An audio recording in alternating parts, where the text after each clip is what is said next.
do. Well, I'm hooked on you. All the forces in the world tried to keep you from me, and all the whispered voices I hear cannot be true. Left, your left, hey. Left, right, your left. You got it!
Truck it off. Tom Cruise, roll out.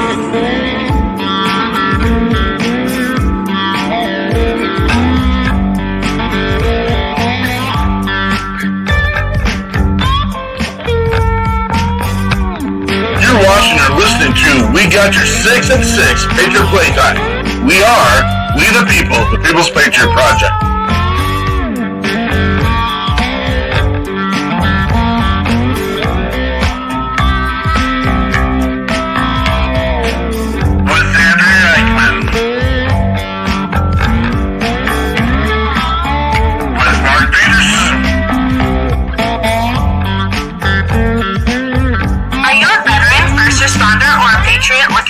To put your skill set, your thoughts, and ideas, or want to help continue the mission, you have come to the right place.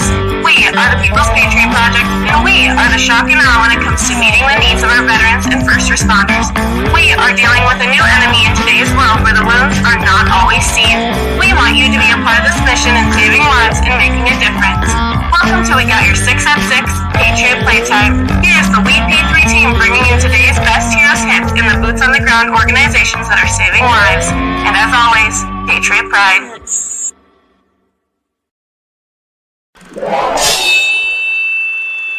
Left, your left, hey. Left, right, your left. You got it! Truck it off.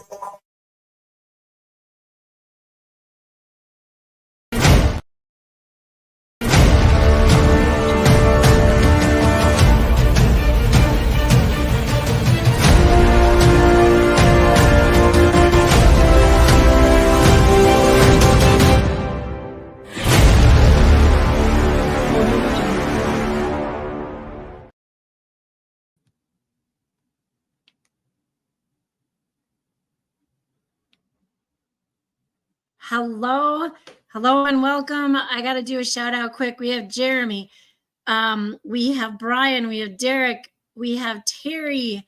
Thank you guys for being here right away. And Eric, thank you for being here as well. I want to welcome everybody to the People's Patriot Project. We got your 6 at 6 weekly show. Don't forget that Patriot Playtime piece as well.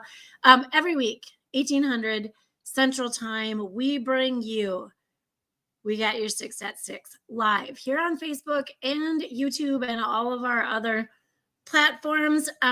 We include a new guest. We include a new musician. Sometimes we have old friends come back on, and then we share all the good and sometimes not so good things happening in our world. Tonight's going to be cool, you guys.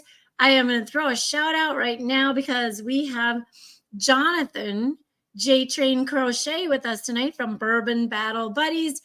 Love you, Jonathan. I'm so glad that you're here, and I'm so sad that it doesn't put your name in the intro, but we're going to change that. It's the 30th of July. We have some amazing guests this week. We have got Brandon Watts, the founder and CEO of Operation Rally Point. He's joining us tonight to talk about his mission and how he's going to keep pushing it forward. Man on a mission. And then we have music with Derek Stoner at Derek Stoner Music coming in from Kentucky, but not drinking bourbon. I think I have that right. You're going to love his songs. You're going to love his music. Stay tuned. You're going to learn. You're going to have fun. We need you to throw your questions out if you have them. And I will just remind you really quickly, if you come up as Facebook user and you would like your name to show up so that we know who to address, or leave it if you don't want us to address you, that is fine. There will be a link that will be posted here in just a second. And actually, I've got it, guys. No worries. It's part of my script. All right. So let's remember WeP3, the People's Patriot Project here. We know why we get to do this. We want to thank the service members and first responders that have committed their time, their sweat, blood, limbs, family, and life to give us the freedoms that we have that allow us to do what we do daily. Don't ever forget. Before we get started with this week's show, I'm going to ask you to take off your hats, stand if you can, and cover your heart, and join us for the Pledge of Allegiance.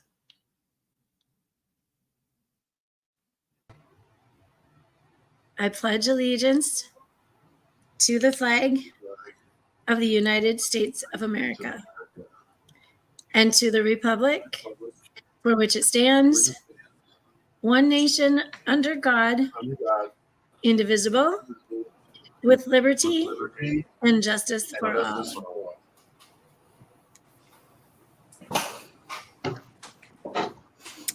Welcome, everybody. You guys are awesome. Look at that. Hats back on, back in your seats. Paying attention. They would get the best grade if they were one of your little 8th grade kids, you know. One of my little 8th grade language arts kiddos. You guys did great today. Now I'll let you go 5 minutes early for recess. She reached into her bottom drawer where she keeps the snacks. We're not allowed to give kids anymore. It's awesome. That's where we keep them. Hey, we're here. We're here doing our thing. Can you see our guests, man? We've been so blessed. We've been doing this. What is this? Episode 161. And we've been, again, thank you to the pledge that was created, the WeP3 pledge, and the fact that we don't get to do this and sit here and share our opinions and share our thoughts and share what we think is best if it wasn't for the brave men and women, mostly all on this page as well, on this feature, and who have done what they needed to do to make sure. There is so much goofiness going on out there right now, and I honestly don't care. I don't care because I know who I am. I know what I get to do. I know that we have an amazing mission with the People's Patriot Project and helping veterans and first responders. And I know that those veterans and first responders have always been there to accommodate this ability to be able to have this. So thank you, everyone, for being on tonight. We got Mr. Watts with Operation Rally Point and Derek Stoner with Derek Stoner Music. And again, it is just an amazing blessing that we get to do this. I get Andrea critiques our show because she goes through and listens to it after. She goes, Mark, you say a lot of things a lot of the time over and over and over and over again. I go, yeah, I know. It's not for the purpose of stalling. It's for the purpose of it's hard to come up with the words to share how much fun we're having. The message. I have over 180 Battle Buddy checks in the last 2 days. Bobby Kretzinger gets on here and sends me a message right as the intros are going. Of course, he's down parasailing and catching fish right now, but this is the guy that's given away 160 RVs to veterans in need over the last year. So, Bobby, you go enjoy a little break, put your feet up, and thank you for Operation Texas Strong and what you're doing for veterans and first responders. You deserve it, brother. Thank you. But I do sit back sometimes, and I watch what goes on social media. You can call me a professional stalker, so to speak. And I do get butthurt over sometimes watching the things people get to do. And it's like, we're doing it. We're doing it, but I don't know. I just Adam Bird reached out to me. He runs Operation Home. Heroes Media Group. Thank you, Heroes Media Group. And he goes, Mark, I watch you guys do what you're doing a lot of times, and it makes me jealous. And I'm like, that's crazy because I watch what you do a lot of times. It makes me jealous. So I don't know how we fix that, but we're working on it. Which reminds me, this year's Giving Tuesday is on November 28th. And I'm kind of springing this on my team right now. There's been some conversations in the works, and be ready. Be ready. There is going to be hell of a, is that a right word? A hell of an event on November 28th that's going to accommodate helping nonprofits across this country. Jonathan. Yes. Run down the news, brother. All right. Today is World Day Against Trafficking in Persons. This has been kind of a hot topic here lately, due in part to the movie Sounds of Freedom. But this day is observed on the 30th every July. Human trafficking is a global pandemic, and it is defined simply as the unlawful act of transporting or coercing people to benefit from their work or service. This normally takes place in the form of forced labor or sexual exploitation. Human trafficking is not limited to, but often targets women and children due to their presumed vulnerabilities. That one was hard to get out. Human trafficking reportedly brings in hundreds of billions of dollars globally each year. And this isn't necessarily done in private or in the shadows. There are a handful of major companies that benefit from child labor, and it's not little known, but there are a few of them that I was surprised about as I did the research. I encourage you to do a little bit of research and to make efforts to stop using those global brands as well. August 4th, coming up this week, is the birthday of the United States Coast Guard. Since 1790, the Coast Guard has kept the nation's waterways safe, playing a critical role in our nation's security. This year, the Coast Guard is celebrating 233 years. The Coast Guard patrols America's coast looking for drug smugglers, human trafficking, and both domestic and international terrorism. The Coast Guard is also a part of the International Ice Patrol, which monitors and reports movements of icebergs around the world. The oldest serving member of the Coast Guard was Anthony Christie. He manned the Christiana Lighthouse in Delaware and actually died while on duty in 1862. He was 105 years old. The United States Coast Guard is America's oldest continuing seagoing service. Coast Guard rescue swimmers have one of the hardest entry qualifications in the armed forces. Over 50% of the applicants fail out every year.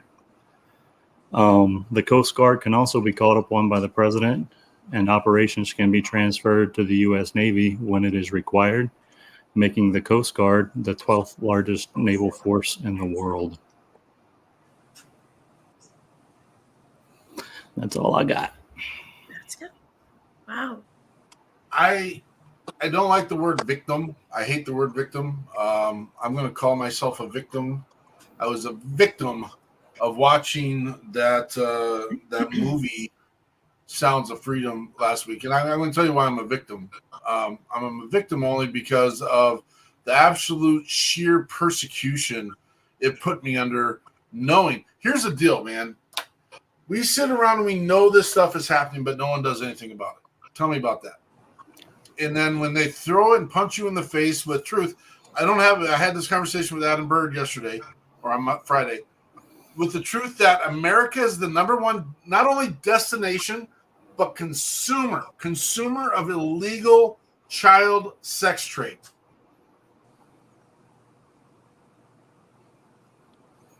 We should be embarrassed. And we made it clear when we started building the People's Patriot Project that after we're done taking care of our veterans and first responders, and I hate putting it in a criterion, I hate putting it in an order, but our number one mission after we get this thing taken care of and lower the number 22, and I think we can do it simultaneously, is to go after these this other institution that I don't even want to talk about, but needs to be talked about, sex trafficking and the enslavement of people. Right now, they say there are more slaves in the world than there's ever been in the history of the world. Stop sharing the narrative of what was happening in the past. Let's start dealing with what's going on right now. That's all I'm going to say.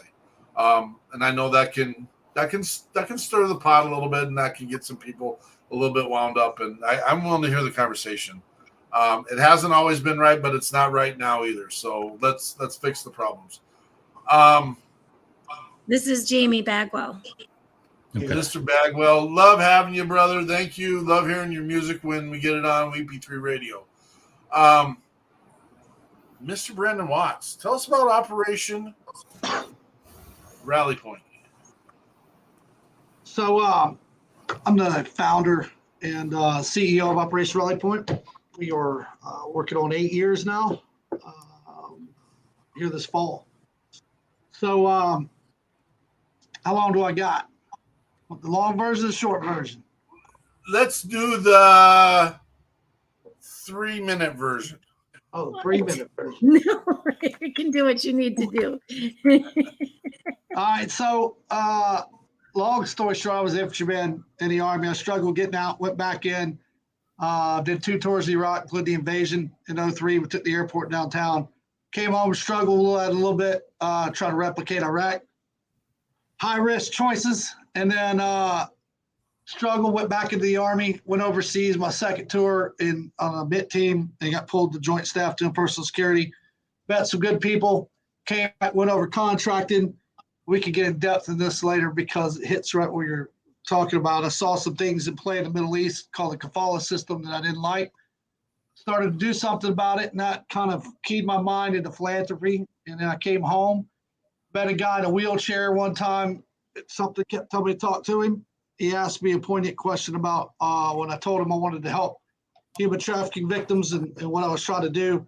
He asked, what about our people? They said we have the highest suicide rate and homelessness of any demographic.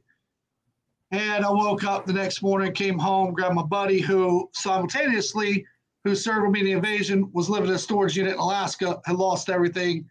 I went to my bank account. My wife's from Thailand. She grew up poor. I was poor. And I was finishing my degree, so I didn't have anything. I didn't get my disability yet. And I drained my bank account, flew his ass down here. And then I came back from that encounter, asked him the same question. And he and I hit the streets of Atlanta with rucks on our back and started giving AARs on Facebook. And so people started giving us money. So we owed them a legitimate business. We filed a 501c3. And we spent over 100 nights in the streets of Atlanta with the homeless, just trying to figure out how it happened and what we can do to help. And then my apartment burned down, lost everything, and just kept at it. Was on the streets that night. Well, my family in the hotel, obviously, were completely indigent. But from there, Waffle House gave me 15 grand. So I went to the VA, asked them why they weren't helping anybody, and arrogantly, because I'm a grunt, told them I'll show you how it's done. I took all the families out of their lobby and got them into hotels. They all got an SSVF and HUD VASH and then permanent housing. And from there, people started giving us a little bit of money, raised all our money on Facebook. I've grown the team. Now we have 8 apartments a month that we lease, and got 5 families in, and I have 6 single veterans, 2 females, 4 males, 2 per each apartment, and growing from there. That's a quick version. That's really and again, quick. sometimes it doesn't do it justice. And again, Oh, no. we'll get to more of the details. We got Tom because it's a deep story and it's a long one, Sure. and it's personal, but it's also it's pretty good. You know, not to be too arrogant. It's a pretty good story of just some guys who are grunts that, you know, we had a co-founder also, Beth. She passed away. She served my second tour. She passed away 4 years ago of cancer. So we honor her every chance we get. She hit the streets with us as well. Her and her husband both served with me. So we got a deep, long story, helped a lot of people. We've, you know, fallen on our face and done it all from the ground up, man, grunt style and grassroots. So we just keep at it. We definitely want to hear more. business. We want to hear more, and we're going to get to hearing more here. I do want to do a quick shout out to Michael Madsen of Foxhole Internet Radio Network. He is the man behind the curtain when it comes to WeP3 Radio, and he works really closely with Mr. Watts and was one of the primary, pushers, influencers to get Mr. Watts on to the show tonight. Great dude. So thank you, Michael. Great guy. Mr. Stoner. Yeah. I hear you were involved in the armed services in some shape or form. Yeah, of course. Yeah, I just retired a couple years ago, January 1st of 22. And you just did a couple years, right? No, I did 24 years. So I did, yeah, you got me. Yeah. Yeah, so I just to quickly tell you about myself, I guess. So I joined the Army like so many others. I was in the National Guard coming out of high school and all that, but 9/11 happened, and that was the inspiration, as it has been for so many Americans. And came to active duty, wound up going through the Special Forces selection course and all that stuff. Made it through that in early 2004, and very quickly joined my detachment in Baghdad at the time, and just stayed with it. I fell in love with it. I'm sure you all remember back in the days that the aftermath of 9/11. I guess the passion and the in my lifetime, I'm sure it's probably the same for y'all. We never really experienced a time where there's more camaraderie, non-gender associated. Just we're Americans and we've been attacked and we need to do something about this. And I kind of rode that high, Looking back, I think that's what happened. And then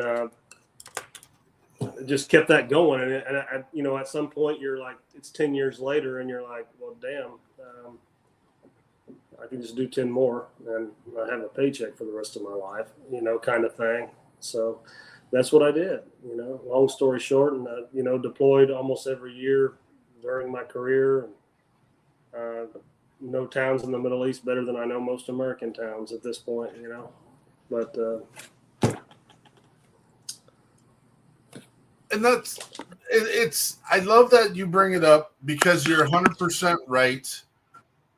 There was something that happened on that September 11th that was absolutely devastating to our country. And the very next day, we were the most patriotic country in the world. And, we had Toby Keith with his little national anthem, courtesy of the Red, White, and Blue. I hear that. that song just goes to my head when I think about, you do what you do and we'll come and kick something. I don't know what that was all about, but, it's and I appreciate you bringing that up. And again, I think sadly, it's kind of like the fire that I got last weekend watching the Sounds of Freedom.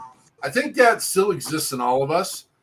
Sadly, it's going to take another catalyst to raise that thing and get it out of us. And I want to say we don't have to have the catalyst. Why don't we just let it shine and just work together, live together, be together, move forward together. That's what I would like to do. I don't think we need to have a catastrophic event to set this thing on fire again. realize how good we got it. Go back to the pledge of the WeP3. You know, we know why we get to do this. Scotty Hastings, I love seeing you here, brother. Thank you. You know, you're always welcomed in the mass. And again, Scotty's a musician out of Nashville. Love having him around and doing what he's doing. It's been almost 1 year since we had him up here in Minnesota. Almost 1 year. It was mid-August, wasn't it? Holy cow. Yep. Scotty, I told secrets about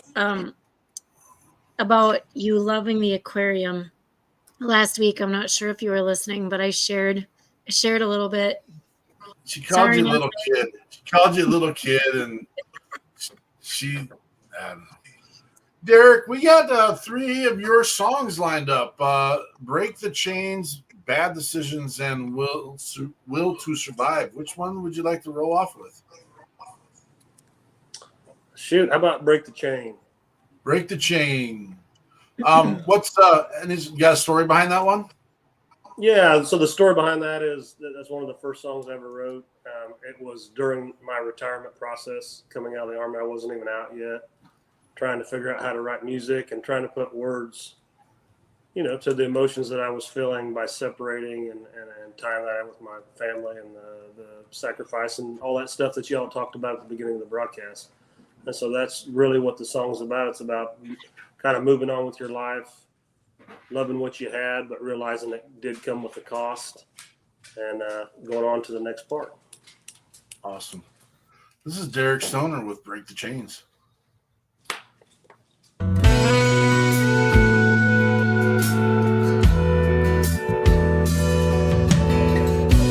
Wind on the airfield dries your tears.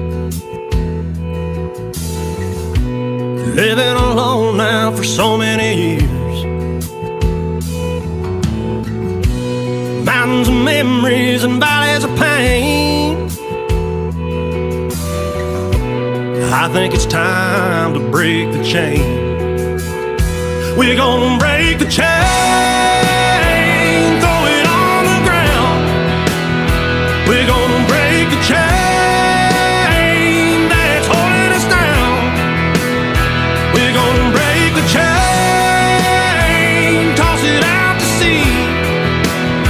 We're gonna break the chain, now it's you and me. We're gonna break the chain.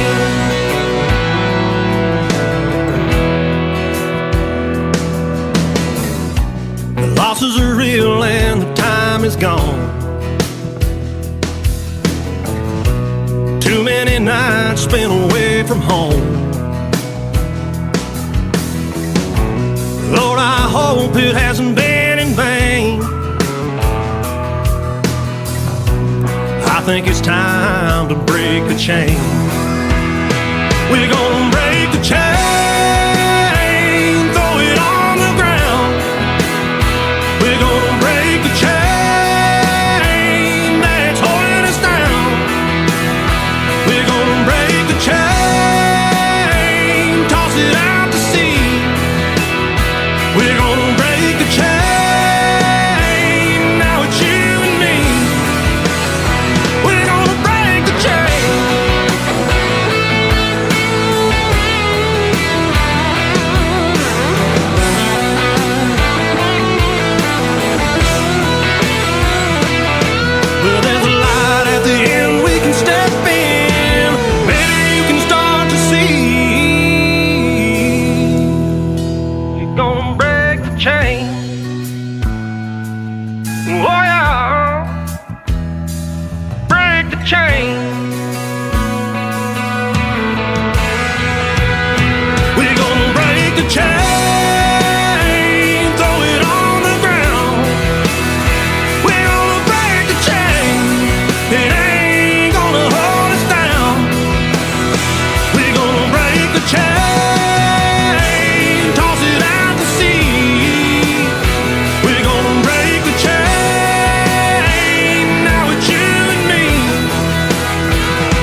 That was Break the Chain by Derek Stoner. So leading into the song, you made some statements. First of all, I feel like I need to thank you for your humility because we've done our research, and you didn't have the average normal type of service, and I know that, and I thank you. You came on here. You want to share your craft. You want to share what you do. You want to share just the fact that you served. And I don't see you as the one that wants to be the one that marches. Hey, look at me, look at me, look at me, look at me. And I appreciate that. Thank you. You said there were some things that you were considering, which was the catalyst for this song, about what it was like, at least in your mind, perception, because you weren't coming out of the service. Tell me what those thoughts and tell me what those were. Sure. Yeah. You know, a large portion of that song was me looking back in retrospect at my family.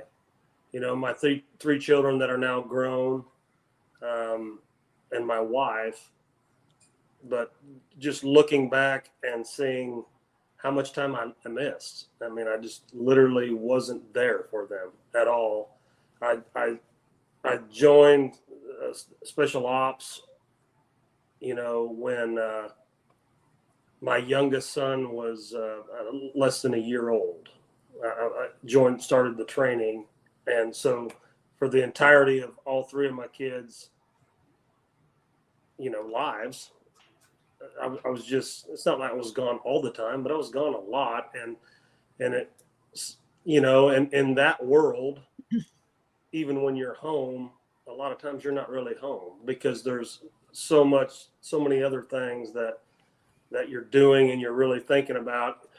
You know, you can be right there at home and not be there. And that was me for a lot of years. And I was just trying to put that into emotion, you know, and it comes with a lot of baggage. I feel bad for them. And then you start realizing how awesome they are and how that has actually created and molded them into who they are from having to endure that. You know, it's easy to think about things in your own perspective. But just trying to get outside of that and say, you know, like, you know, there's 4 other humans here. And imagine, you know, I like to think about like, oh, I remember that one night in Fallujah or whatever, you know, like big deal, man. There's a lot of things that your whole family's dealing with because you're running around in Fallujah or whatever. So that's kind of where I was at with it. I love at least and I'm sure this taking a place in the time and a moment to get your head wrapped around each of those comments and thoughts and everything. I want to tell you, and then we just had a comment from Every Day Saturday.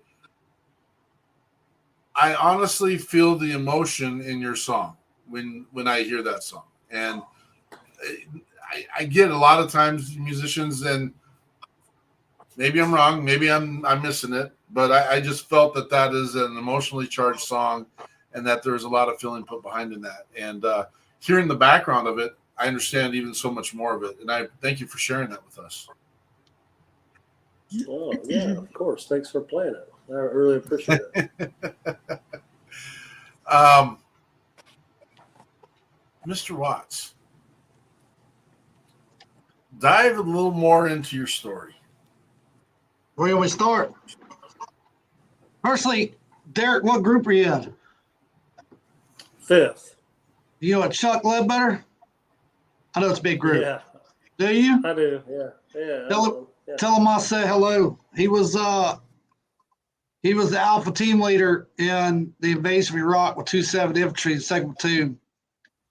And then my team leader hid in a Bradley. So, I don't want to get all that, but I had to go with him. Old Chuck had to pull me through a window because I got caught on the glass of my butt pack. So I haven't seen him really since then. He almost lit up a reporter one time. He was hiding. We were taking the Alpha Palace. So tell Chuck I said hello. So, yeah, I haven't seen him in a long time, but if I do, I will for sure. Yeah. Did you just say butt tack? Yeah, my butt pack. So that's where Most people keep some gear in there. That's why I keep all the snacks. You know what I'm saying? You know, a lot of people say that. You know that, right? Yeah. So, where you want me to start? So, why did you? What qualified you? What I mean, there's a lot of people that are in the military. There's a lot of people that have been doing their thing. Why are you the guy that says, "Hey, I'm going to kick this"? Nothing qualified me. I just led to it. Like I said, I can't fully explain it other than the events that had happened that led me down the pathway. And then honestly, the man was sitting outside the wheeler with the Navy hat on in Asheville, North Carolina, and something kept telling me, go talk to the guy. And so I went outside and just thanked him for his service. And I went to go inside and he saw my KIA bracelet. He's like, you served. I did. I told him, the story. And I told him what I want to do is, because of my time in the Middle East contracting, that I wanted to, fight human trafficking, I guess.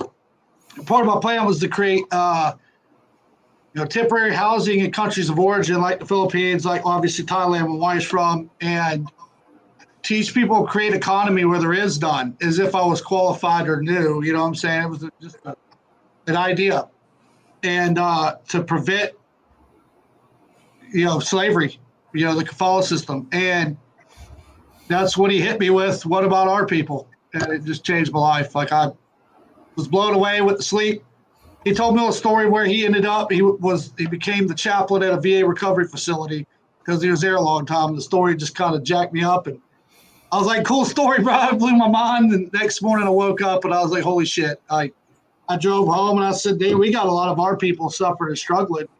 And the VA's been doing this 100 years and they haven't figured it out. And sometimes I know, obviously Derek can attest to this, the KISS method, right? The keep it simple, stupid thing just kind of resonated with me. We're out kicking this whole problem from a bureaucratic standpoint. They look at this from a doctrinal based system, and we got to get it down to the individual, and everybody's different. And so I figured if we just went the streets and maybe we could figure something out, and at the very worst case, we could, be human to another human that's lost everything. And it took us a while. We grew our beards out. We grew our hair out and started looking more disheveled. And, we just started talking to people. It took a while, and they finally started opening up with their stories and realized a lot of these folks were successful elsewhere in life prior to their downfall. And it was a piece of adversity somewhere that they just couldn't overcome and lost everything. And I started thinking, when we come out of service, like when you're 18 and 19 in college and fall on your ass, mom and dad got you. But when you're 30 years old, 35 years old, you got a wife or a husband and kids, and you fall on your ass, who's going to bail you out? Mom and dad can't afford it. And so where do you go and who do you turn to? And that $100 you needed now made you homeless. And now you need a lot more than that. And where are you going to get the help? And that just kind of led us down the path. And we just kept grinding and reading out putting out an AAR, and some people thought that we were doing something halfway decent and started sending us money and said, help people, I think the point that got me was on my wrist, where one of my brothers was killed in Iraq, and his father is, he's actually on board now, but he sent me a message and he said, if my son were still alive and he was killed in Ramadi or Samara, sorry, I hope he'd be with you. And I said, he is, and I mean that, and I believe that. And from then on, it was just keep going. And so we've been grinding away, and people are giving us money. We've done it with we've had 2 grants. Waffle House gave us $15,000 6 or 7 years ago. And then the Walton Foundation gave me $7,500. So we raised it all on Facebook, private money, no government money. We just keep trying to help people. And we realized that, people genuinely want to help their neighbor, right? The social contract. They're just looking for avenues to do it. They don't have the time to do it themselves, and they don't trust anybody else with their money to do it. So we look at it as we're a liaison. It's their money. We're putting it to the people they want to get it to, and we're trying to do it with integrity. Well, we are doing it with integrity. We're trying to do it loudly so that more people jump in and say, all right, let's help our brothers and sisters out. And, I'm a grunt, so I'm a little bit arrogant in that nature, and I think in a positive way that we put it all on the table. and show you what we're doing with it, and hope people appreciate that. And we love to see our brothers and sisters like build themselves back. You know, we just want to help. I love it, man. I appreciate. Well, and there's a calling in all of this, and so when I wasn't trying to offend you when I was calling you out, so to speak, and what qualified it's. I want to see the character and the nature of the people that are doing the boots on the ground stuff, because there is a gigantic calling to this piece. I mean, we save Mondays for ourselves to share what the People's Patriot Project is doing during our WeP3 brief, and we use this time to showcase first responder boots on the ground and veteran organizations that are helping all. I mean, we regularly say that, you know, our first mission are veterans and first responders, but if anyone came to us in need, we would help anyone that was in need. But the point I'm trying to make here is we have it in our bylaws where we've written, we're here to cut the fluff as well. Not that that's my intent bringing you on the show, because we do research the people and the organizations that we go, but there are 50,000 minus 4,000, 46,000 organizations in this country that says they're helping veterans and first responders. Yeah. I'm sorry. In my brain, it's not a very big one. It works a lot, works probably a lot harder than it should. My brain says that there should be no gaps and that no one should filter through those gaps. But the problem is all of those 50,000 organizations are not boots on the ground, moving forward organizations trying to help veterans and first responders. And that I'm sorry. Most have started from boardrooms. I won't disparage other nonprofits, right? I appreciate everybody in the space that does what they do. Many are very specific in nature. But case in point, I can tell you where my frustration really hit was when the pandemic hit. And at the time, we were bringing in, I had a buddy of mine that his wife was a biochemist, and they run Cats Naturals. And he called me. I was going to shut this down. At one point, I was laying up all night long thinking, how am I going to face everybody that said this is a stupid idea, who thought it was in a mental health episode because I was hanging out with homeless people. And I was about to tell them they were right, you know? And he called me up and he gave me $2,000 a month, right? And he had no clue. And at the time, we were bringing in, about 30,000 a year. And the pandemic hit. And I just knew all these organizations would buckle because the need was so great. So I called some prominent ones, including the VA, and said, just send them all to me. And I was in my garage with my feet on the table, taking 100 phone calls a day for veterans in need. But my idea was, I know that we as collectively couldn't help everybody in that moment, but at least let somebody else who, rather than not answer the phone, I'll answer the phone and tell them, listen, no one's going to be able to bail you out. But at least we can do is keep your head and keep moving forward. Let's keep digging. Let's keep grinding. There is help. It is very specific in nature, but let's find our ways to that point and just kind of case managing and guiding that. So I went to the American Legion in Loganville, and where Mike was the post-service officer, right?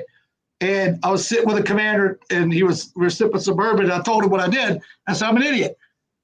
I'm getting blown up by phone calls. He said, all right, we're going to help you. And so they spent $200,000 on our behalf, housing veterans in hotels. At the same time, Johnny, who co-founded this with me, was trying to throw a party for me at a hotel. I was trying to get hotels for our brothers from 27 Infantry to come into town and scored us a hotel deal at $35 a night. So I went and talked to them, and we started giving that to veterans in need. We have so many that are on the edge that get some money. They don't get a lot. They can't afford $3,000 a month, but they can afford $1,000 or $900 a month. So let's get them in a hotel and out of their car, and let's free up that cognitive burden, and then let's get working towards permanent housing. We can preempt the housing first model that way, right?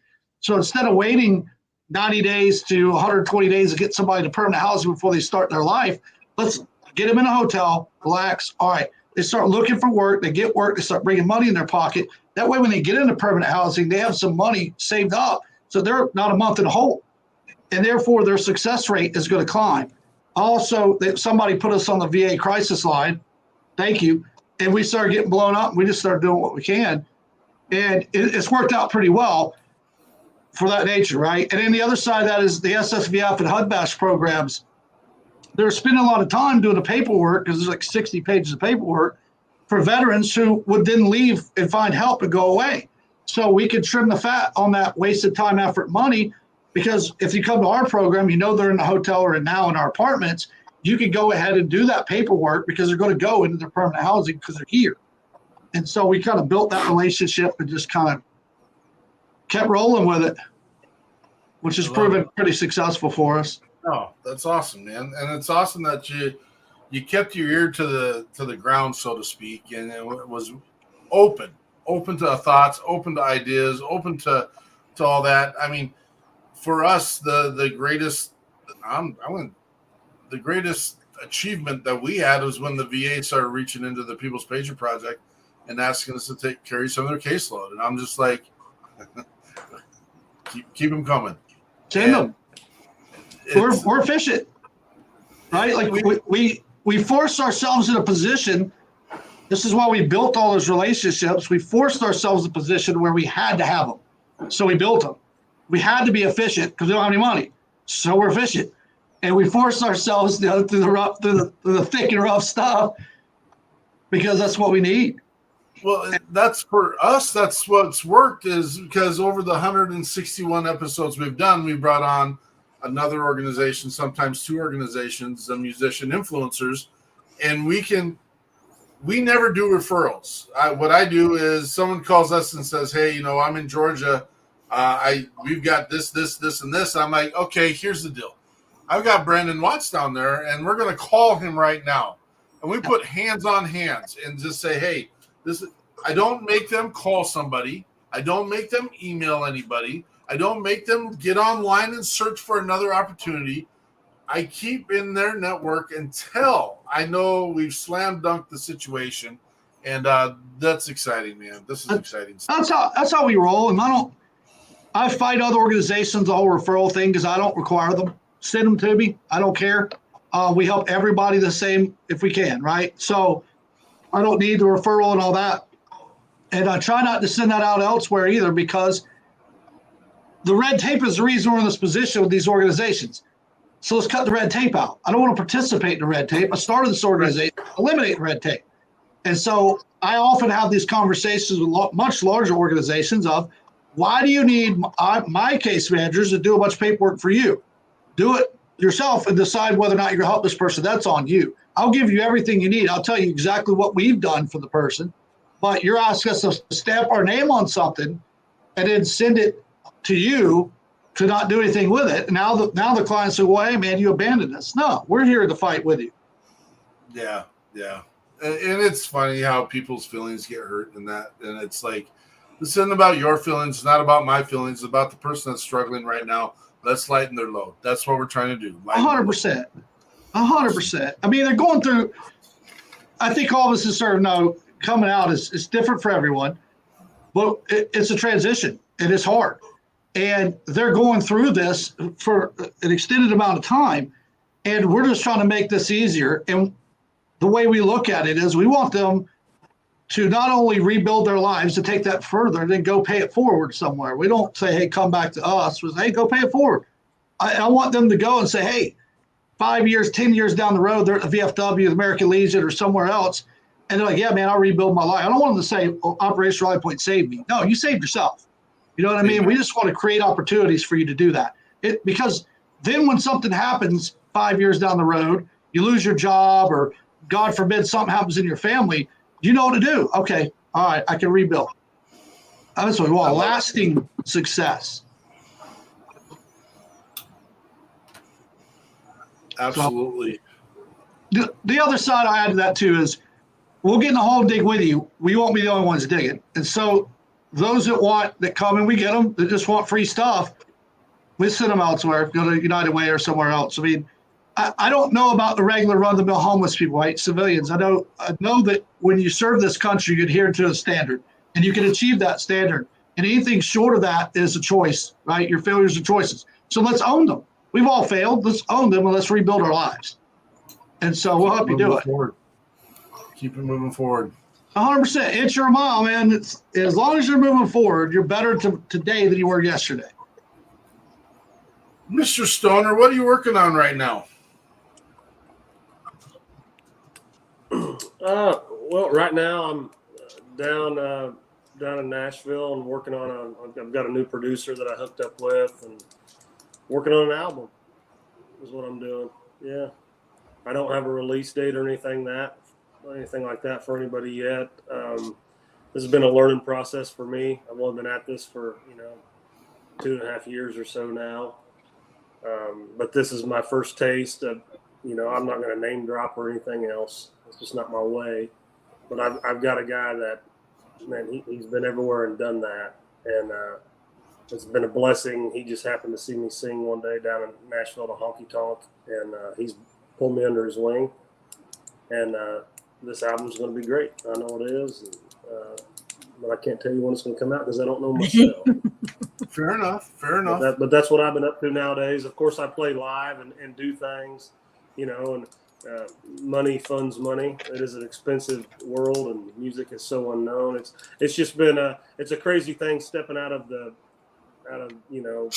Army world and the way soldiers are and just service members. We have our own community, as all you know, and that's not the musician community, and there's a vast difference, and nothing against the musician community, but it takes some time to adapt to it and the way things move, the way things function and stuff like that. So I've spent, 2.5 years learning that. Not that I haven't figured out now, but before it was like a square going into a round hole, before, and I'm starting to smooth some edges out right now, I think.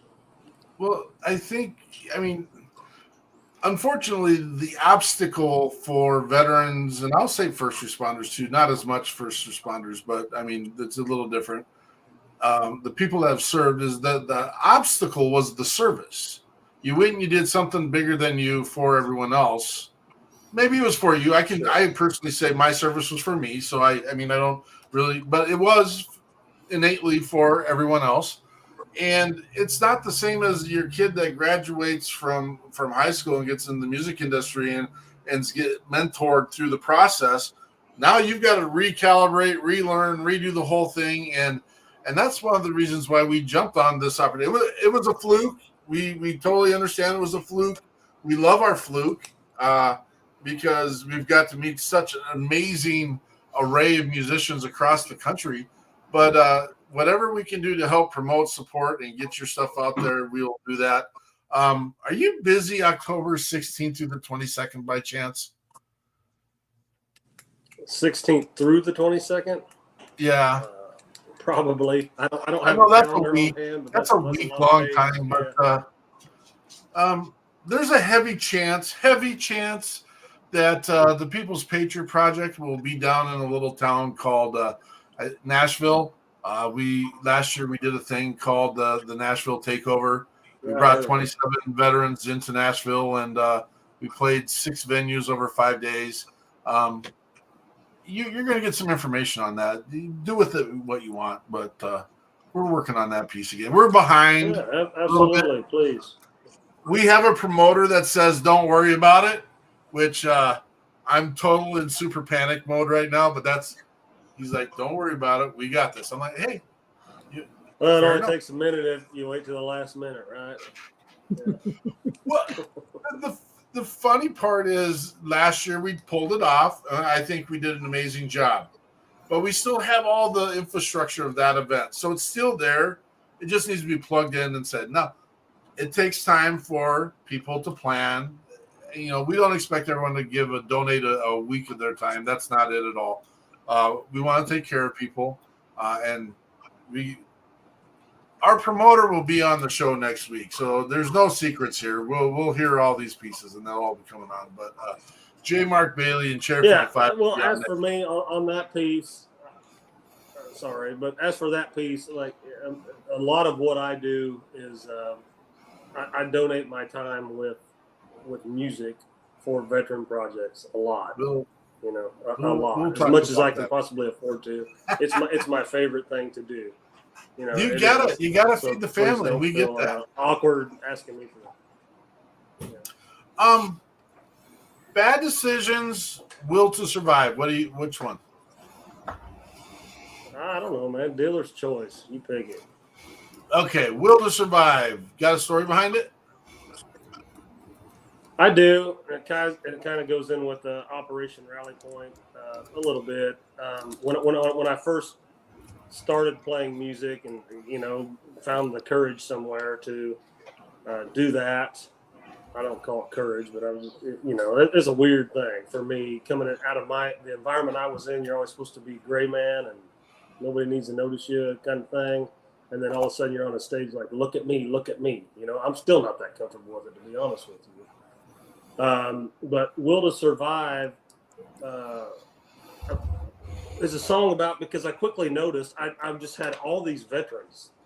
No matter where I'm playing, they would just come up to me. And I've had folks come up to me. We've never talked a moment in our life. We didn't serve together, nothing.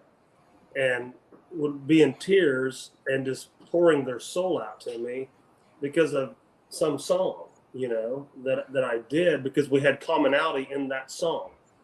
And it was very powerful to me, and I quickly saw that. And a lot of these folks that I was meeting were struggling hardcore, like you're talking about with Rally Point, and they're not particularly homeless in my experience, but struggling with their life in general. And that's what this song is about. I do dedicate this song now. It's a terrible story, but I always tell it, when I play this song, because I don't know, in honor of Mr. James Higgins, who served in the military, reached out to me a couple years ago, had me up to some great venue up in northern Kentucky, and the guy was just overly nice to me, and he loved my music. And the day that he had never heard this song before that you're getting ready to play, the day that I was recording it down in Nashville, doing the final cut on it, he took his own life. And I never saw it coming. I'm sure his family didn't see it coming. It's just terrible, but it made the song so real. I don't really like to play it, to be honest with you, personally anymore, because it's that real to me. But I always want to share that story, because these problems, I think they can get dosed over. There's some people out there, I believe, that would make a mountain out of a molehill. There's a lot of them. But there's some people out there, and from what I've seen, are usually the ones that don't say much.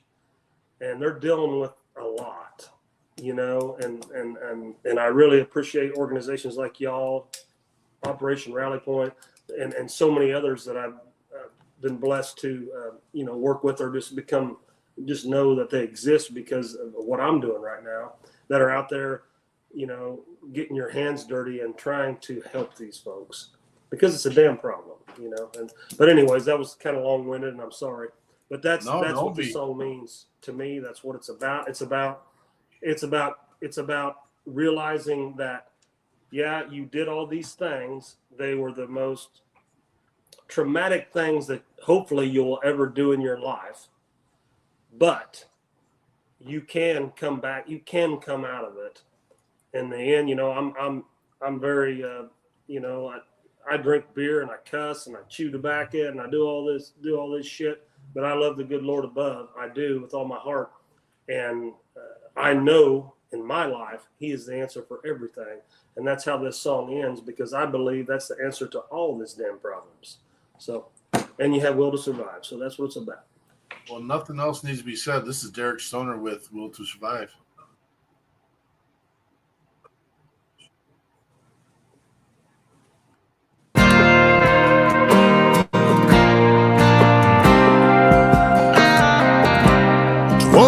Years ago today, Uncle Sam said, let me show you the way, son. Pack your bag and dry them tears. It's a young man's game and we need you here.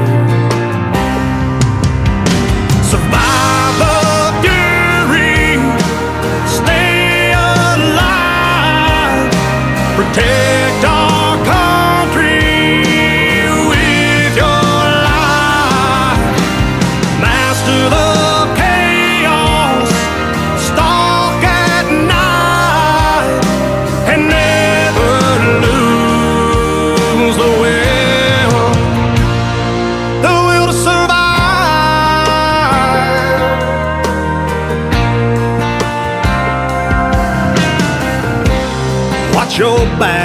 back and toe the line. We're counting on you to make the world right now. Your innocence lets out one last cry, and its final breath that tells you to survive. Survive the fury, stay alive, protect our country with your life. Master the chaos, stalk at night, and never lose the will to survive.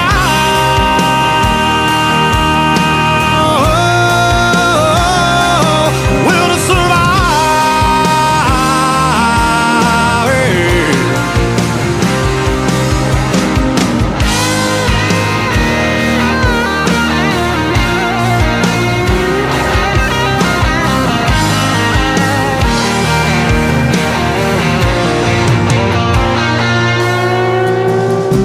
You did your duty, you served your time. Now the war you fight lives on the inside. Nothing is normal and nothing feels right, but you've gotta hold on to your will to survive. Survive the fury, stay alive, protect your family with all your might, defeat the darkness with God's light, and never lose the will to survive.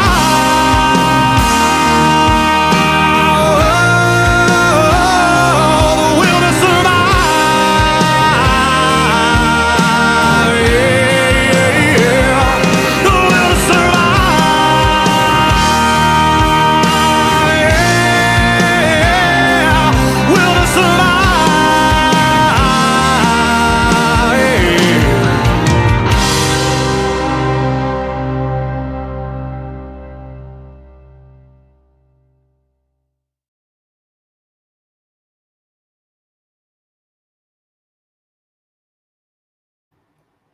That message comes through loud and clear. There's a lot of Everything that- passion. Tomorrow needs you, brothers and Thank you. sisters. Tomorrow needs you. That's what that message is. That is a perfect segue into our weekly battle cry, our weekly mission. Everyone's got one of these in their possession. You might be listening to the show. Do what you need to do. A lot of people are listening to it on, hopefully in the future on WeP3 Radio, but we'll get there. It takes 6 seconds to reach out to. In fact, this isn't bragging. This is not bragging. I sent out over 400 plus battle checks this week. Just checking. I mean, I went through my messenger and people that we've had in our messenger. I was cleaning my messenger out, and I went through and I said, you know what? Just wanted to check on you. Just, hey, Patriot Pride. We've had people come on and said, hey, I want to do push-ups. And then we've had people come on and say, hey, that's the dumbest thing ever. I don't care. If you want to do push-ups, you do your push-ups. If you want to go do a ruck march, you go do a ruck march. I don't care what your mission is, but this is what I do know. If you take the time to reach out to someone, generally the common response to reaching out to someone is they respond back. You don't have to have a conversation. I would suggest, because we're relational type people, I would suggest continuing that conversation. But I can tell you this will save lives. Reach out, do a 6-pack. It takes 36 seconds. 36 seconds. You can. I sit on the toilet for longer than 36 seconds every single day. I mean, I don't want to be crass, not trying to be gross, but you can stop playing Brick Breaker for 36 seconds and reach out to 6 of your battle buddies and people that you can find them on Facebook, you can find them on Instagram, you can find them anywhere. My phone's blowing up right now, so I don't know what that's all about, but probably some other people sitting on the toilet wanting to talk to me. But it's too easy. It is literally too easy. And again, I would use the anthem that Mr. Stoner just sang is, the will to survive, man. You got to be there. You got to be there. We want you here tomorrow. Oh, Mr. Watts, what's next for you, brother? What's the next big thing? Now I'm trying to grow, man. Want to applaud Mr. Stoner here. I think that when I was in basic training in 2001, and we were outside July 4th. I still remember this date. July 4th, we had to deal. It was Building 4, and we had a guy there was playing. The little band was playing. It's a little band. His band was playing, and at the end of one of the songs, he's talking about the next to lead in, and it was at that moment he had said he was in Mogadishu. He's a ranger, and I think you probably know who it is. But it hit me right there that this is what it was about to be like with my life. You know what I'm saying? In services, he was talking about his buddies and all that, and I wanted that feeling. Obviously, we have it now about the people we serve with, but it was about the brotherhood. And so I applaud you for going out with your skill set, man. And it's going to reach a lot of people. And so I thank you for that, just from all of us. But what's next for us, man? I'm trying to grow. I'd like to have a campus that we can control and control the environment. And it gives us a little more leeway. And I'd like to take this thing nationwide. I'd like to get on the VA crisis line across the country and build this right. Use our process. Let's streamline it. Let's make it efficient. And let's help our brothers and sisters succeed on a national level. And also we're cognizant too, not every environment needs the same thing we needed in Atlanta. There's some options, say in Texas, they have hotel vouchers. We don't have that here. So there are options there that make it a little bit easier to, from our perspective, build a team that could coordinate that along with some organizations like Combined Arms to do really well in Texas. We do a lot of work with a lot of organizations. We're not trying to do everything. We're just trying to fill the gaps and link veterans to the services that do offer help and connect them to it. No need to reinvent the wheel, Absolutely. Try to grow this thing up, brother. Try to raise it takes money, unfortunately, right? And that's why we got to raise money where we can. And because, we're not government funded, we're not a line item. This is all, private money people give to us. So we got to do our money pitch everywhere, which is hard. When your heart's in doing the work, you got to go out and raise money to do it. So, but try to make that worth it. It sits so well with me, not that I matter whatsoever, but just the fact that the responsibility that you take in making sure that you're a steward of other people's resources and you put that first. And I appreciate that. Thank you for doing that. I know that that's not always the case. And if you carry a rucksack, it might as well be heavy. You know what I mean? Yeah. I figure if you're in it, you might as well do it, right? I just see a lot of people that, like you addressed this earlier. There's a lot of talkers, and I'm like, you want to be a doer and do what you can. And I sleep well at night because of it, right? And we put in the effort that we can put in and try to help as many of our brothers as we can. And I'm also not a very materialistic person, so I don't covet things like that. It's about life experiences, Well, you are appreciated, brother, and we'll make sure we get all your stuff up here and make sure your links are out there. And if you're in the Georgia area, and I'm confident if you're in any part of the country and reached out to Operation Rally Point, they would do whatever they could to accommodate your needs. And I flew a lady down from DC one time. She was leaving a DV environment, and I was like, in the moment, I looked up plane tickets, $250. Bam, made it, rolled out, flew down here. It is what it is, helping all across wherever we can. It's just we do what we can with what we got, which isn't much, but hopefully we can grow that so that we're able to help at the moment's notice. You know what I mean? But we'll get there. I mean, that's just life. It's about grinding, right? And I appreciate the struggle. I had a guy years ago I meet people who promise me the world, right? Not a guy who claimed to be a CIA guy, which is red flag number one. But he promised me like $300,000. Now I look back and I'm thankful he was, excuse me, he was full of shit. Because what I then would have done then and what I'll do now is very different, And so going through this the hard way has taught me how to manage this and how to grow this and how to build this, and how to utilize the money effectively. And so again, I think that's all part and parcel with the growth process. It's difficult taking grassroots into corporate, man. It is, but you got to, because that's where it's at. Yeah, 100%. And I think that my biggest fight is there's a lot of folks running nonprofits in the world that came from the corporate environment, right? And the difference from they're a little more polished in the manner in which they do things, but on the same sense, they don't have a understanding of the ground level, right? Our hotels that we utilize, I've spent, hundreds of nights there. Mike can tell you, on videotape so much on the internet is all about social proof. There are nights I slept out on the picnic table at the Wits Inn in Loganville because I had a male and female that I couldn't get in a hotel room because they're a 24-hour hotel. Somebody was sick and they closed. So in order to keep them safe, I slept out on a picnic table while they slept on another picnic table, right? I mean, not to toot my own horn. It's just simply, I knew the next day I'd go home and sleep in my bed. You know what I mean? So what's one night? I was an infantryman. I was sleeping far worse.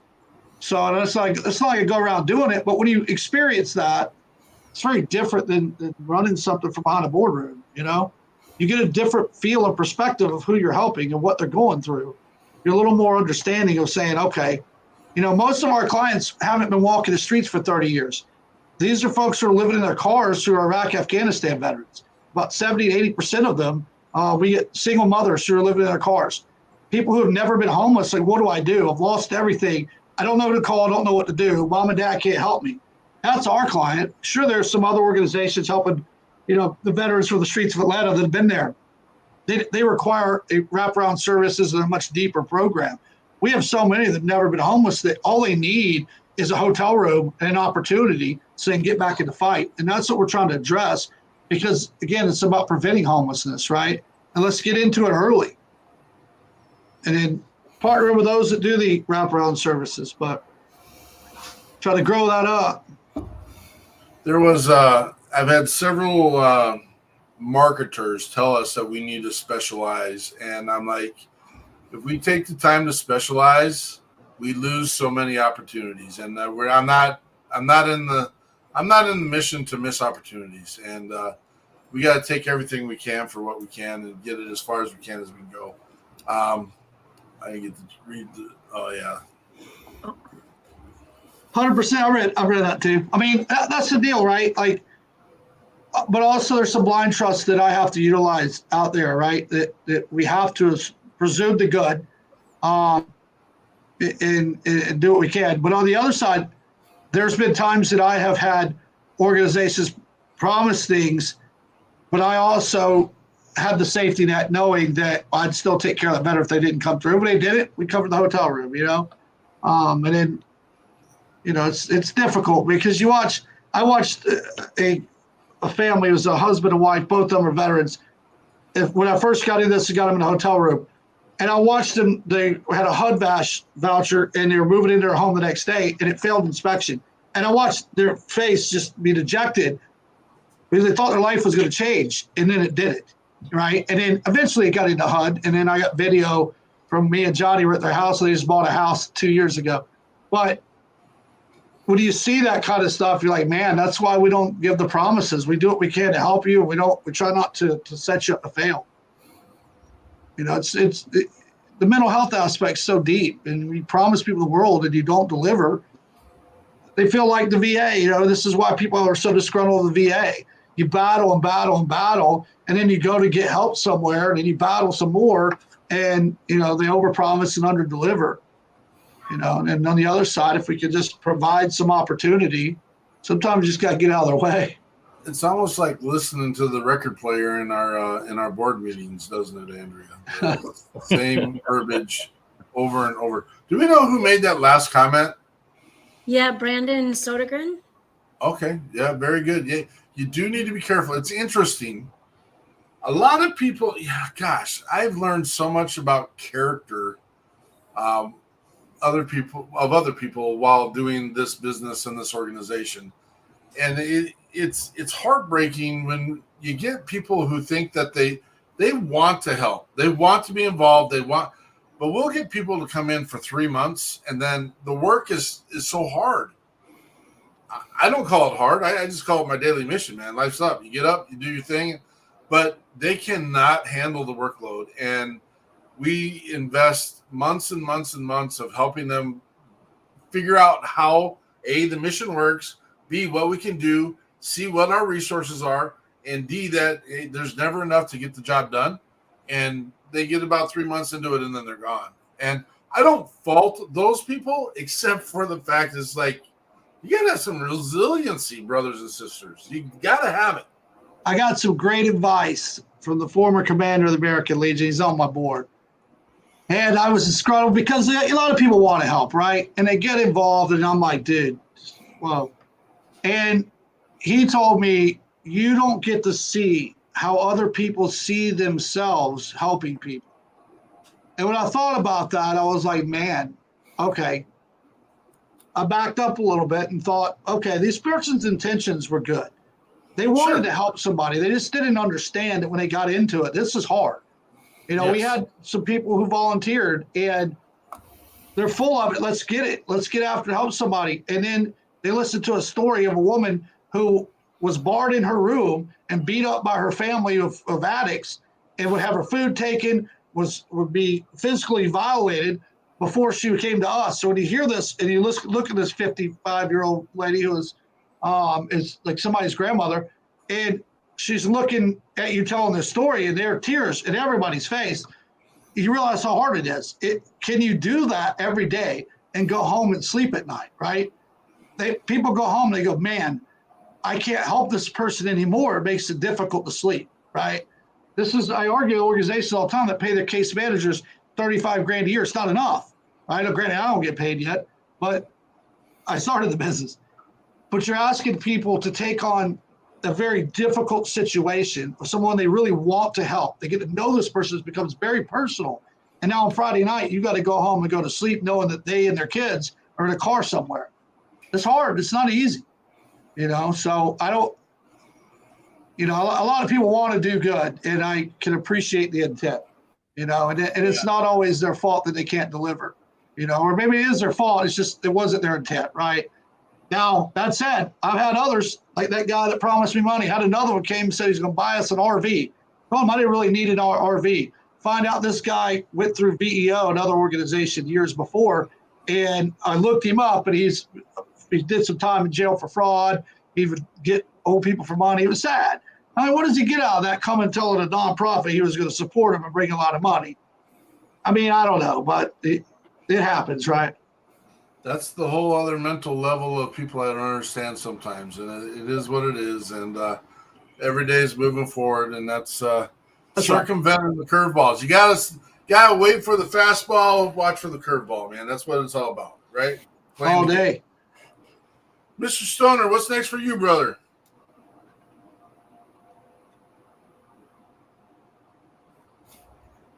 We got a mic. Let's get you. Can you hear me now? There you are, brother. Y'all got me now? Yep. Okay. Yeah, I'm just gonna keep chugging away on the album. You know, keep playing out live. I was in down in Tennessee last night. I'm going to New York this coming weekend, and I'm actually doing a veteran project up in New York this weekend, in upstate New York. Some folks I played for last year, and I'm really looking forward to get up there and playing for them. And you know, just keep pushing forward, man. Trying to get my message out. I think the commonality between everything that all of us are doing here is you're just trying to help people, you know, and we're just coming in from different angles and avenues doing things to try to achieve the very same goal. So that's what I'm doing. I love it. Awesome. When are you coming down here to God's country? Man, just send me the invite, brother. I just asked, sooner than give me the request sooner than later, because my calendar does fill up, and I'm not trying to sound like a big deal because I'm not. But it's amazing how much stuff you can get on there, and then you gotta start turning folks down and stuff, and it sucks because I'm all about it. I really am. So yeah, just hit me up. I'll hit you. I'll shoot you an invite. We go down here and let's do it. Okay, cool. Well, this is when we get to start wrapping up the show. We'll play Bad Decisions then to end it. And we'll hear from Derek last about any final thoughts and his commentary on his last song. There's a question out there. How would you categorize your music, Derek? I just saw that comment there. I don't know who that is, but yeah, definitely country music for the person that asked what kind of music that I sing. It's definitely country. You hear it in my voice. You got it. I can't fake it any other way. I could try. It'd be terrible. But I guess categorizing my music, shit, I don't know. I sing from the heart. That's it. And I know that's cliche, but that's what I do. I wear it all on the sleeve. If you don't like it, I'm fine with it. It just really doesn't matter to me because it makes me feel better, and that's selfish as hell to say, but it's the truth. And if you listen to any of the music that I have out there, you can literally track it like it's some kind of science project. You can look at the first 4 or 5 songs and say, this dude is just literally giving himself therapy right now. And that's what they were. And now it's starting to evolve into things that I think that people would actually like to hear, So, and I don't know where it's going to go from there. But I guess that's a terrible categorization. But no, I got an answer. What kind of music does Derek play? Good. That's it. Plays good music. I appreciate that. Miss Eichmann, what do you got in closing? I just want to remind everybody next week's guests are John Gossett and J. Mark Bailey, who I shall now refer to as JMB, simply because he has a long name. And then I have the 26th of August, so just like, I don't know, what is that, 3.5 weeks away. We have Operation Zero, an event at Veterans Lake of Ramsey, which is up by Peterson on the other side of the cities from me. September 9th, there is a gathering at Sutton Ridge Farms. I got to tell, I'm not skipping anything, just relax. I didn't have that graphic, so I Sutton Ridge. Okay. Well, I wanted to tell the story of last year because, was that last year? Yep. Not 2 years. It was just last year. We got invited. These people are amazing people, and they raise cattle. What's the name of those cattle again? Mountain cattle. Yeah, Highlanders. There we go. So they raise Highlanders, and so I'm not a huge connoisseur. My big question is, does it taste a lot different than other beef? But anyway, super amazing people, and so every year they do a veteran event. Well, I think they do more than one, but they always do one big one at their farm, and they invite everybody to come to it. So we went last year, and their focus was Vietnam veterans, and it was so cool because I want to say there were, 60 Vietnam veterans there. And they did a parade, and they said, well, we owe this to them because they didn't get this when they came home. And if you could have seen those guys, half of them went ride on the trailer. They're like, nope, we're walking. We'll walk this. This is what we do. And then, the other half simply because they probably couldn't. And they waved their flags, and the people cheered and tears were everywhere. And then we saw our friend, he's a World War II vet who came to watch this whole process, Fremont. And it was super moving. And then all this stuff, like we had Johnny Holiday and Willie doing their jazz music along the way. They had the 3rd grade class from the little elementary school nearby. They read the Declaration of Independence, recited the Declaration of Independence. It was just the dinner, everything was revolving around the veterans that day. So Sutton Ridge Farms, I just want to thank them. That was an amazing day. And I feel bad because we won't be here because on September 9th, oh, by the way, Minnesota people, that is in Jordan. You guys should really, really go check them out. And then they do support every 3rd Saturday, which just like what Brandon's been talking about, just like what we do. Every 3rd Saturday is there with open arms to help in any way they can. And then they've added music. They give away guitars and they teach guitar lessons as well. So that's a great day, a great event, and a great group to sponsor. So we will be absent this year because we will be in Nebraska at Hero Stock with Jason Steiner in Ashland. There we go. Look at that. September 9, 2023. Scotty Hastings will be joining us there. I see Blue Collar Band, Guitars and Vets, and oh my gosh, Dylan Bloom. There we go. Thank you.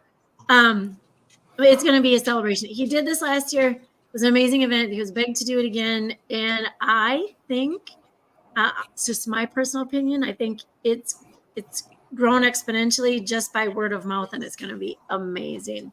And then, you guys, we talked a little bit, Mark alluded a little bit to our Nashville Takeover 2024. It was so fun last year. And so this year we're going to do the same thing. We just have to do it without the the monetary stress that we had last year. just the 2 of us. No one else knew, but look at that. Who's helping me out there? The Scottish Highlanders. Look at that. Long hair on the bulls. It's yeah, a they're good thing impressive. it has the right vowel in the right place there. That could have been a lot different. Brandon, thank you. Thank you for that help and support right there, bud. But ball hair might be, those are the Irish Highlanders. I don't know. Sorry. Scottish. I'm good. That's it. Yeah. Jonathan, what you got in closing, brother? Oh man, sometimes there's just too much, man. Both guests tonight, Brandon and Derek, I can tell that you're both extremely passionate about what you do, and I appreciate you. What I try to do is write down something from the guest during the night, and then something that spoke to me, right? So, Brandon, you said this: we all failed. Let's own it and continue moving forward. And I think that's the point that we need to get at in life is whatever we're going through, whatever we've done, it was a choice that put us there. And if we failed and we didn't make the right choice, then all you got to do is relace your boots and just keep moving forward. And try again. Never stop. The second song you had out, Derek, Will to Survive. The end of the song, you said, defeat the darkness with God's light. And for me, that just kind of hit home. It's crazy how everything kind of goes full circle. You go through stuff because of a poor choice, but there's always forgiveness, right? And you can always, like you said, put your boots back on and move forward. And look, once you're moving on down the right path again, none of this stuff in the past even matters. You gotta blow it off and keep going. And I wrote down something during that second song you were singing, and it's kind of one of my personal favorite sayings is all you got to do is live. There's another opportunity. All you got to do is live. anyways, that's what I got. Mr. Watts, anything in closing for you, brother? Now, when you were talking about, I was thinking about, honestly, your first song, Break the Chain and Leave It on the Ground, and it hit me with guy on my wrist, whose father gave to us. He's actually on our board now, but I met him via Facebook, after that. It's been 18 years now. And I missed him all over the world. My wife's from Thailand. He traveled to Thailand. I wasn't there. He came to Atlanta. I missed him. So, long story short, I had a West Pointer in a group that we were in that flew me and Johnny down. Jim has a winter home in Mexico and flew us down there to go meet him face to face. And after a lot of mezcal and beer and everything else, me and Jim ended up on his porch. And I told him, I'm sorry I couldn't bring your son home, right? And it hit me, and he just looked at me and told me life was good, and that he battled that many years ago and had to move forward, and that wasn't for me to carry anymore.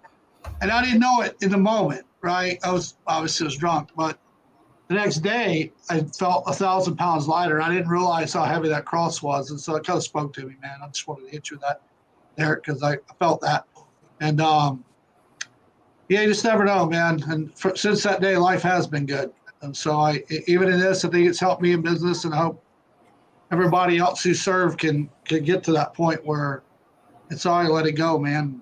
Keep it moving. Mr. Stoner, any final thoughts from you? Yeah, I would just like to express my gratitude. Brandon, first of all, thank you for that. That was wonderful. Thank you for that comment. Thank you for what you do at Operation Rally Point. And thank you, the People's Patriot Project, for having me on here. Thank you so much for what you do for veterans out there. It means the world. I think one thing that, not just one thing, but something that I often think about, we all get in the dumps no matter what we're doing. We're,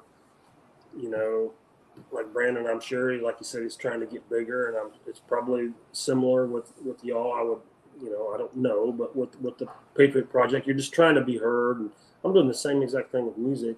And as you're clawing, you're fighting, you're just doing all this stuff and feeling like, man, you're just getting nowhere. But I often think about, it's just one story, just like Brendan just shared.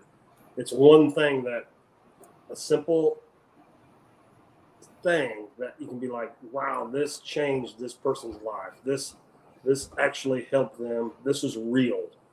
This isn't anything else but just reality. And, it makes it all worth it, I guess, is what I'm trying to say. So I'd like to thank you all for what you do. Thank you for having me on here.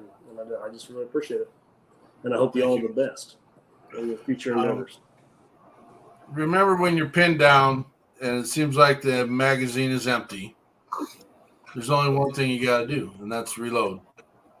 Sometimes you don't have to reload on your account. Sometimes you reach out to your brother because your pouch is empty, and you say, hey, brother, I need to reload. That's as simple as it gets, man. Expand that. If you're pinned down, you got to call out. That's all you got to do. Pull out that blade. That's right. You're pinned down. Pinned down, call out. We got you. Bad decisions. Anything about bad decisions?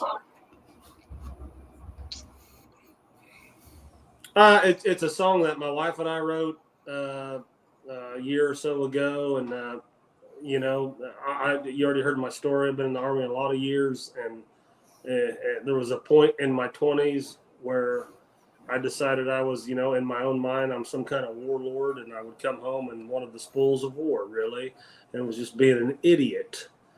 That's what the song was about. Just like, don't make those bad decisions, And thank God for my wife. She's the love of my life and just amazing. And she stuck it out with me and got me through those times. But that's what I think everybody can assimilate to the idea of making some bad decisions in a section in your life, no matter what the magnitude is. Hopefully they're not what I was, in my case. But anyways, there you go. I think the title says it all.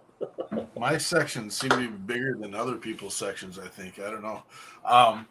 Hey, remember, we're here every Monday at 4:30, so you can hear what the People's Patriot Project is bringing, what we're working on, what we're doing. We're here every week, Monday at 4:30, every week on Sunday at 1800. Almost messed that one up. And we love having you. The crowd was amazing tonight. We had, I'm happy with over 100 listeners in an evening. And we had over 100 listeners tonight commenting, sharing, doing what they do. Thank you, brothers and sisters, for being here. This is Derek Stoner and Bad Decisions.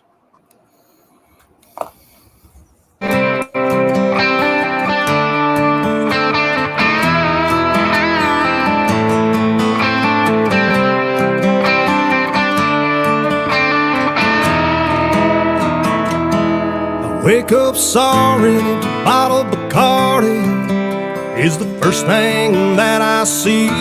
I look out the window, I'm back in the shadows. I don't want the world to see what I'm becoming. I'm so busy running from reality.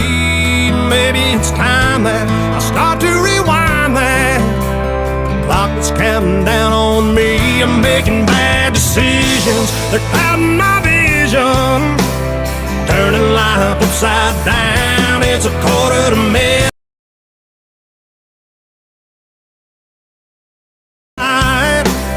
right before I shut it down. I'm running on empty and so is my whiskey. Lord, I'm nowhere bound. I'm making bad decisions.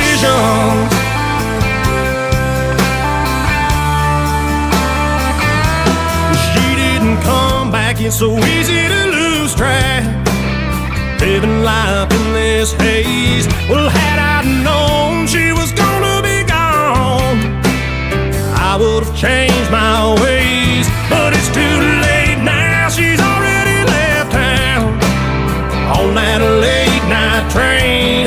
She broke my heart, she tore it apart. Now all I have is pain for making bad decisions, turning life upside down. It's 1:45 and then comes the sunlight right before I shut it down.